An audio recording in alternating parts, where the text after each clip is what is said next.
Le tonnerre du silence de Joel Goldsmith, chapitre 3. Au-delà du pouvoir. Tant qu'un homme restera accroché à quelqu'un ou à quelque chose, il ne pourra trouver Dieu. Ce que l'homme connaît ou peut connaître grâce à son mental humain, qu'il s'agisse d'une chose ou d'une pensée, n'est pas Dieu. Nul ne trouvera Dieu tant qu'il comptera sur quelque chose et s'y accrochera, ou tant qu'il subsistera en lui un quelconque sujet de réflexion. Si surprenant et incroyable que cela paraisse, c'est pourtant la vérité. La plupart d'entre nous ont reçu en partage beaucoup de bonnes choses et peu de mauvaises, et s'il est probable que les mauvaises nous ont rendus malheureux, nous devons bien admettre que les bonnes n'ont pas fait durablement notre bonheur. Nous sommes nombreux à avoir soupçonné l'existence de quelque chose au-delà de tout cela. Oui, mais quoi? Quel est ce quelque chose? Est-ce Dieu?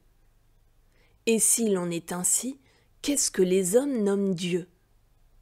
Ne serait-ce qu'une vague espérance, un rêve insensé, ou Dieu nous est-il réellement accessible? Est-il possible de le connaître? La quête de Dieu n'est facile pour personne, et quand vient le moment où Dieu se révèle, c'est quelque chose de si inattendu qu'on doit avouer honnêtement que cela dépasse l'entendement. Ce n'est qu'après avoir trouvé confirmation d'une telle découverte dans les 1001 descriptions écrites ou orales qui en ont été faites, et après l'avoir intégrée dans sa vie au fil des années, qu'on finit par la comprendre. Les religions se sont développées car, quelque part en un passé reculé, des hommes se trouvaient confrontés en permanence aux difficultés de leur vie de tous les jours. Pêcheurs, ils constataient que le poisson faisait défaut à certaines périodes. Chasseurs, que le gibier parfois était rare. Et s'ils étaient agriculteurs, ils connaissaient des années où les pluies étaient trop abondantes et d'autres où elles étaient insuffisantes. Parfois, des ennemis franchissaient la frontière pour exercer des violences. Et alors, les forts triomphaient presque toujours des faibles, pillant leurs voisins moins puissants et les réduisant souvent en esclavage. Même s'ils ne les rendaient pas totalement captifs physiquement parlant, ils pratiquaient une forme d'esclavage mental, en les maintenant autant que possible dans l'ignorance afin de mieux les exploiter. Ensuite, toutefois, dès que les faibles reprenaient des forces, la situation se trouvait souvent renversée. Les témoignages historiques indiquent que les puissants ont toujours dépossédé les faibles. Les armes à feu ont vaincu ceux qui disposaient seulement d'arcs et de flèches. Les canons ont triomphé des fusils, et les bombes, finalement, ont anéanti les canons. Une force a toujours été utilisée pour vaincre une autre force. Et dans un dernier recours, les hommes se sont tournés vers Dieu dans l'espoir que sa puissance surpasserait celle des armes qu'ils possédaient.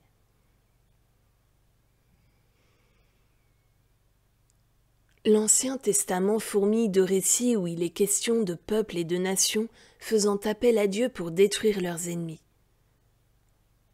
Que ces ennemis aient été plus pervers qu'eux-mêmes, ce qui aurait rendu leur destruction légitime, voilà qui n'est généralement pas mentionné. Nous apprenons seulement que ces peuples avaient besoin du territoire de leurs ennemis, d'esclaves ennemis, ou de quelque autre chose que ces derniers possédaient.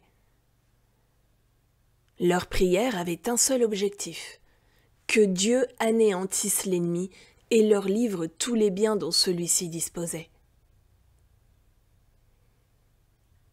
Voilà pour la majorité des gens d'aujourd'hui ce que Dieu signifie toujours, un quelque chose à utiliser.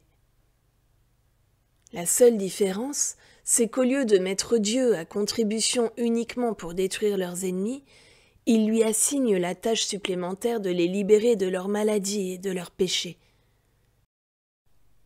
L'homme est toujours à la recherche d'une force qui surpasse toutes celles qui le perturbent ou le dérangent, afin d'en venir à bout définitivement.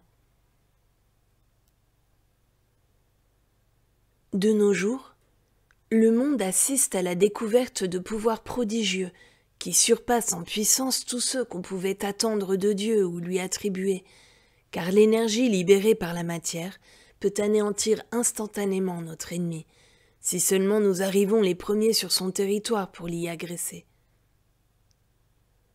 Le monde a même découvert la puissance du mental.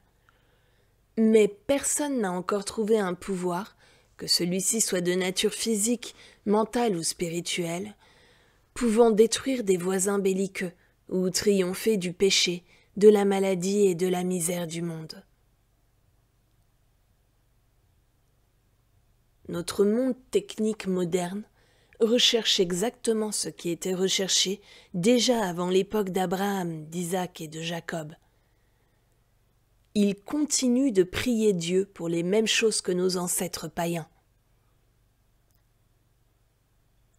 L'homme n'a pas encore appris cette grande leçon, à savoir que l'utilisation d'un quelconque pouvoir est vaine pour triompher de n'importe quelle difficulté et de toutes les difficultés. Ainsi donc, puisqu'au cours des millénaires, l'homme n'a pas encore appris combien il est absurde de rechercher des pouvoirs pour vaincre l'erreur, il serait peut-être sage de le laisser poursuivre sa course hasardeuse pendant que nous empruntons la voie haute, la voie infinie, en démontrant qu'il n'existe aucun pouvoir à annihiler, parce que la vie ne doit être vécue ni par la force, ni par le pouvoir, mais par mon esprit. Quand Charles Steinmetz, le génie de la General Electric Company, déclara voici 40 ans que la prochaine grande découverte mondiale serait le pouvoir spirituel, il fut un prophète. Il faut toutefois comprendre que le pouvoir spirituel dont il parlait n'est pas un pouvoir au sens courant du terme. Le pouvoir spirituel est l'absence de pouvoir. C'est le non-pouvoir, en ce sens qu'il n'est pas un pouvoir concevable par ce monde, car il n'est ni physique ni mental. Il n'est pas un pouvoir susceptible d'être manipulé par l'homme, et c'est la raison pour laquelle une expression comme « utiliser la vérité » est périmée. La vérité ne peut être utilisée. Dieu ne peut être utilisé. Imaginez l'homme se servant de Dieu. L'idée même est choquante. Lorsqu'on aura enfin compris ce qu'est le pouvoir spirituel, il se révélera en tant que non-pouvoir. Que veut dire cela? Qu'il s'agit d'un état de conscience d'où sont absentes les deux forces qui se combattent mutuellement, ou qu'il n'existe pas de pouvoir, l'un servant à la destruction de l'autre. En d'autres termes, il n'existe pas de pouvoir spirituel qui puisse être utilisé par quiconque afin de détruire ses ennemis. Il n'existe pas de pouvoir spirituel qui puisse être utilisé en remplacement de l'énergie nucléaire sur laquelle notre monde actuel compte tellement.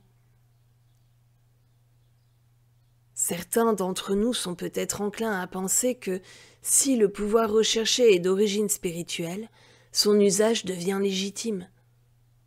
Mais alors, n'espérons-nous pas de ce pouvoir spirituel exactement le même effet que nous obtenons des bombes? Ne nous laissons pas induire en erreur en acceptant l'idée qu'il serait possible de découvrir un pouvoir inconnu qui, bien qu'agissant à la manière de ceux que nous connaissons, réussirait là où ces derniers ont échoué. Ne nous lançons pas à la découverte d'un pouvoir spirituel visant à détruire ou à vaincre quoi que ce soit. Mais travaillons à vaincre en nous-mêmes cette idée qu'il existe un pouvoir bénéfique ou maléfique dans n'importe quelle forme ou n'importe quel effet.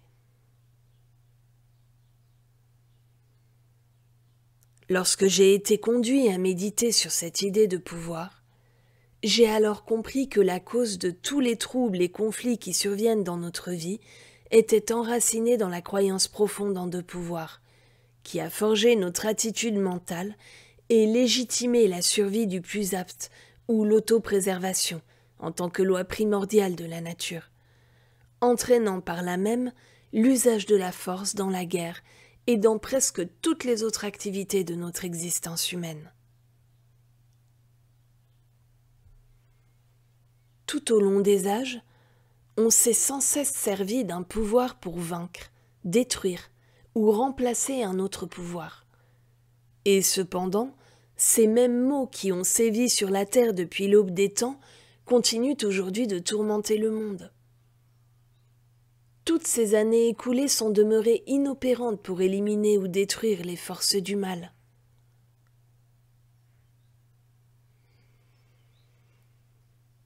J'étais en méditation, profondément absorbée par ce problème, lorsqu'une question se présenta à mon esprit. Cela signifierait-il que l'homme dans sa quête ne recherche qu'un pouvoir supérieur à tous les autres? Est-il possible qu'une force spirituelle existe qui détruirait et supplanterait tout pouvoir de la matière? Et dans l'éventualité où une telle force spirituelle serait découverte, se pourrait-il que certains mots naissent de son usage et qu'en fin de compte le monde soit obligé de trouver un nouveau pouvoir pour venir à bout du pouvoir spirituel? Quelle est la limite? Où cela peut-il s'arrêter? Je savais que toute force ou pouvoir disponible, et cela dans n'importe quel domaine, pouvait potentiellement être utilisé pour le bien comme pour le mal. Comment cela se peut-il? Telle était la question que je me posais pendant cette méditation. Dans un monde ordonné et régi par Dieu, la puissance divine peut-elle être utilisée à la fois pour le bien et pour le mal?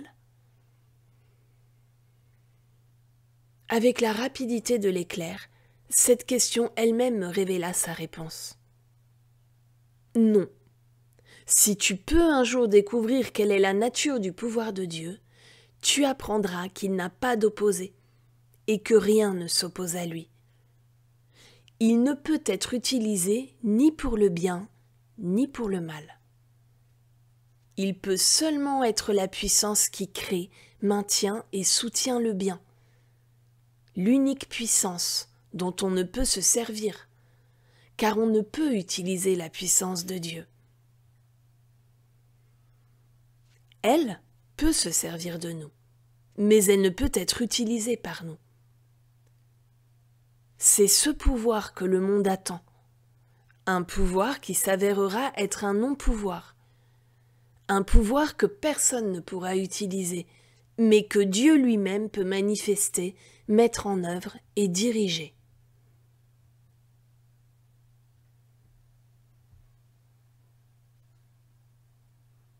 Il me devint évident qu'aussi longtemps qu'une croyance en deux pouvoirs se perpétuera, il y aura des personnes qui utiliseront ces forces et pouvoirs pour le bien et d'autres pour le mal. Et comme l'inertie empêche la plupart des humains de prendre parti pour le bien, c'est le mal qui en général prévaut. Au temps où la puissance était essentiellement fondée sur la force matérielle, nous voyons opérer à la fois de bonnes et de mauvaises forces de ce type. Vint ensuite la période où la puissance mentale l'emporta, et ce fut au début une bonne période, puisqu'au cours de celle-ci, cette puissance mentale fut utilisée pour guérir et régénérer les êtres. Cependant, on découvrit bien vite qu'elle pouvait tout autant être utilisée à des fins maléfiques. De nos jours, comme en tout temps, le monde est à la fois le champ de force mentale et matérielle. La solution est un défi. Elle consiste à dépasser le stade où il est fait usage d'un pouvoir ou d'une force quelconque pour parvenir à l'état de non-pouvoir.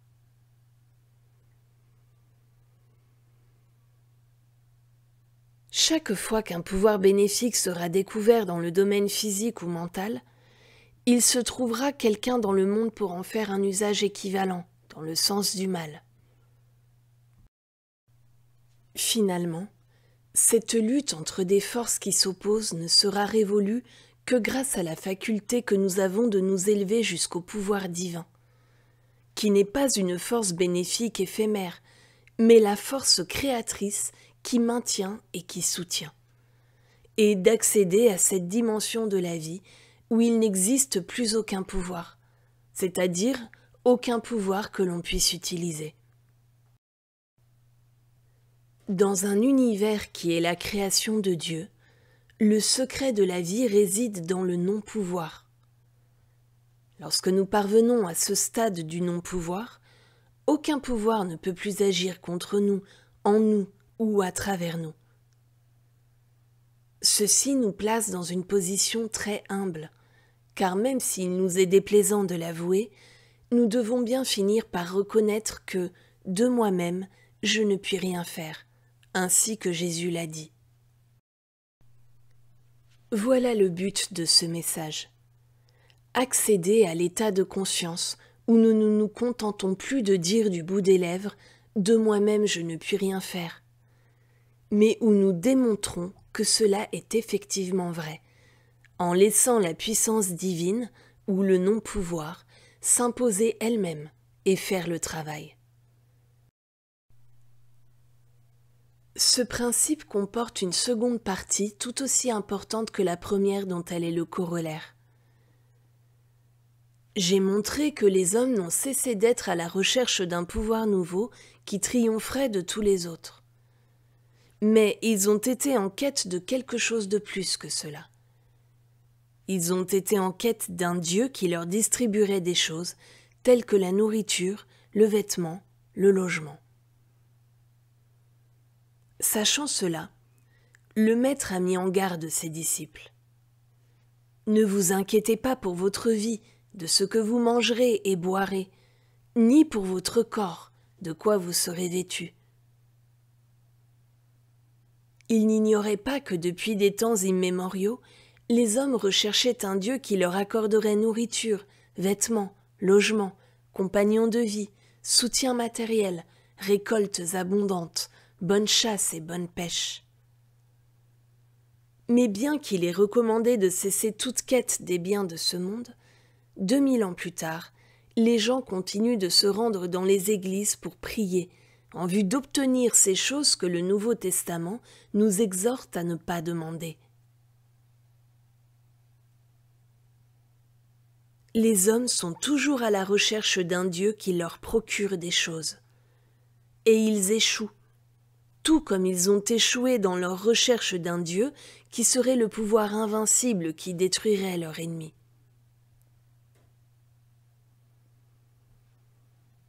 Quand nous cesserons de rechercher un pouvoir divin, nous découvrirons le non-pouvoir qui produit l'harmonie dans nos vies.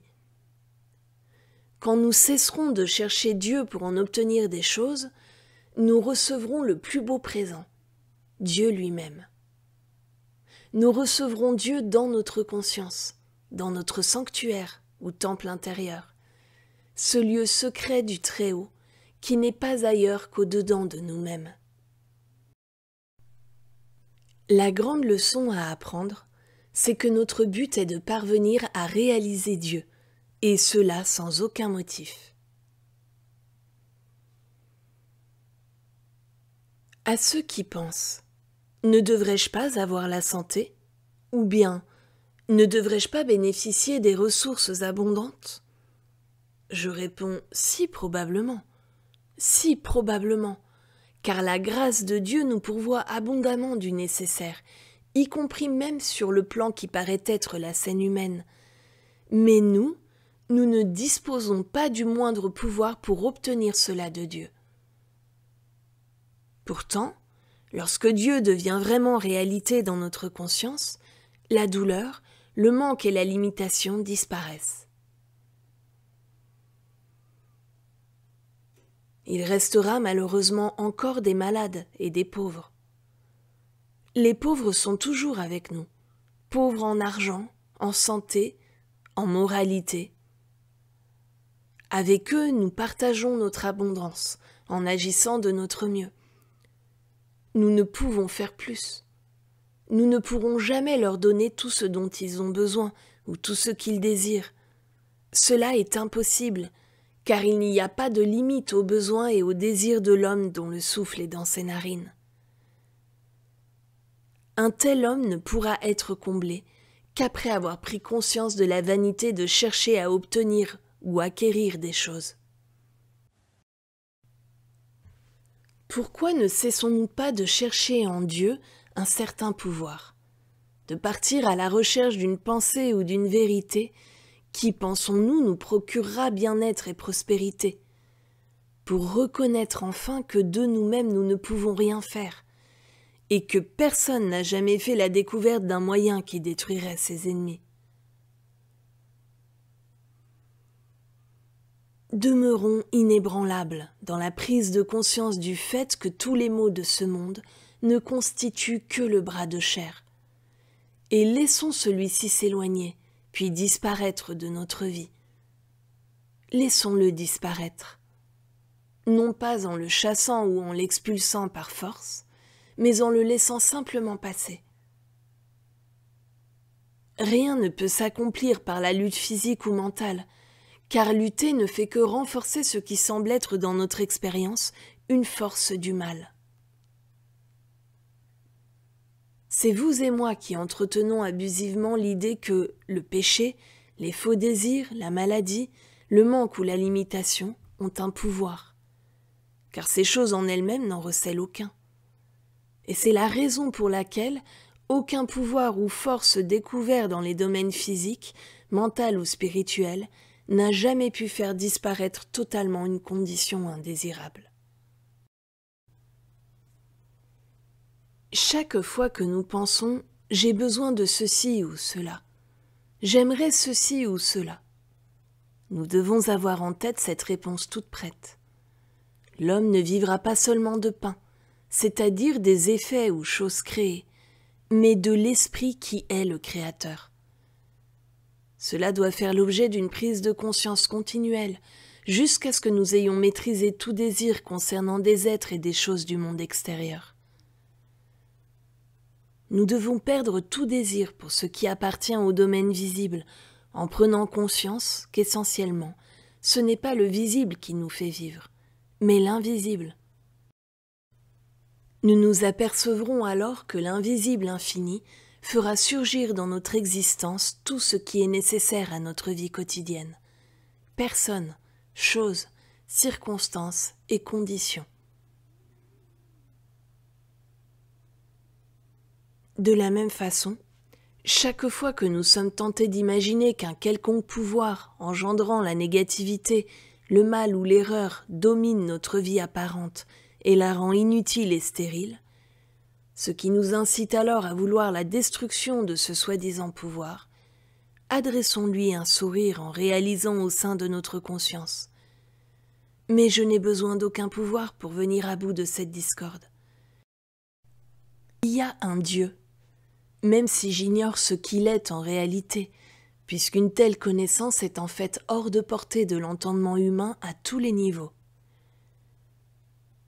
Si dans ma pensée je pouvais imaginer quelque chose et croire que cela est Dieu, ou la vérité, un jour viendra finalement où je m'apercevrai de mon erreur. C'est un processus qui se reproduira éternellement néanmoins, jusqu'à ce que nous prenions définitivement conscience que si nous pouvons appréhender Dieu par la pensée, ce n'est pas de lui qu'il s'agit. Comment pourrait-on croire que la pensée de Dieu dans notre esprit puisse être Dieu lui-même? Cela consisterait automatiquement à le localiser et à le limiter. Le grand Salomon a très bien compris que le temple qu'il avait construit ne pouvait, malgré toute sa magnificence, abriter Dieu. Rien n'est assez grand pour contenir Dieu. Le monde tout entier n'y suffirait pas. Et malgré cela, c'est juste une petite niche à chien que nous construisons dans notre intellect pour le définir, ou encore un pigeonnier, en étant persuadés que Dieu s'y trouve perché pour la simple raison que nous l'avons débaptisé pour le nommer mental, vie ou amour. Et nous essayons ainsi de l'enraciner dans notre pensée en croyant pouvoir l'y cerner.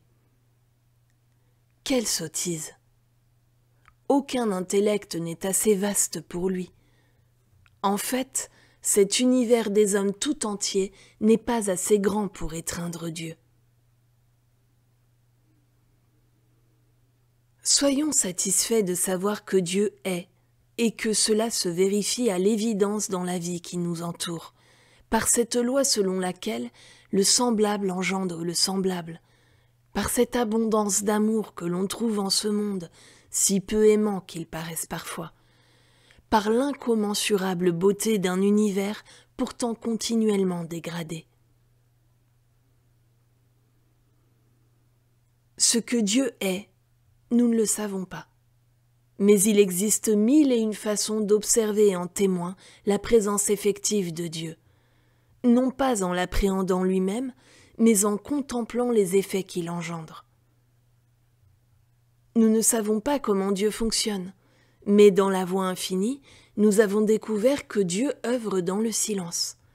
Quand le mental pensant se tait, et que le moi humain est devenu si humble qu'il en vient à avouer réellement et véritablement « De moi-même, je ne puis rien faire », et qu'il a ensuite la patience d'attendre que la gloire de Dieu se révèle.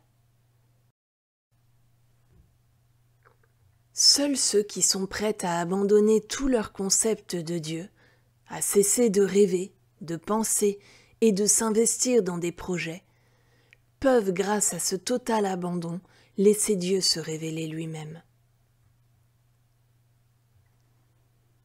Dieu, je ne sais qui tu es, ni même comment t'adresser ma prière. Je ne sais ni comment la commencer, ni comment la terminer. Je ne sais quoi te demander. Je ne puis croire au Dieu que le monde a accepté, car j'ai constaté quelle stérilité et quelle frustration résulte de cette foi aveugle. Je dois trouver le Dieu qu'aucun homme ne connaît, le Dieu qui est, le Dieu véritable qui a créé cet univers à son image et à sa ressemblance, parfait, harmonieux et complet, et qui le maintient et le soutient dans sa perfection infinie et éternelle. En un tel Dieu je puis croire. Père, révèle-toi, fais-moi connaître ta volonté. Jamais plus je ne te déshonorerai en essayant de te faire part de ce dont j'ai besoin et en tentant ensuite de te contraindre à me l'accorder.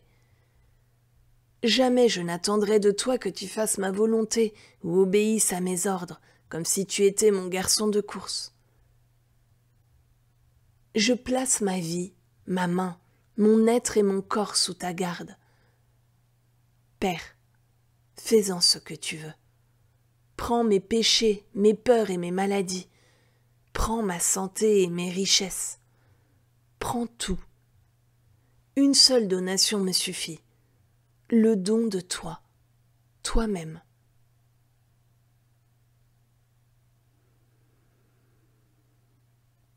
Nous ne pouvons parvenir à cet état de réceptivité et y répondre intérieurement avant de nous y être préparés. Nous n'y serons pas prêts avant d'avoir expérimenté toutes les diverses acceptions de Dieu que nous présente le monde, le Dieu de la religion, le Dieu métaphysique que nous pensons pouvoir utiliser et qui fait pour nous des démonstrations de choses tangibles. Nous mettons donc à l'essai chacune de ces conceptions de Dieu, et lorsque nous aurons cessé de tout essayer, nous serons enfin prêts à nous abandonner, prêts à renoncer à notre recherche d'un gigantesque pouvoir qui détruirait nos ennemis et nous comblerait de bienfaits. Nous renonçons à notre désir d'un tel Dieu, et nous demeurons dans la parole qui s'exprime ainsi.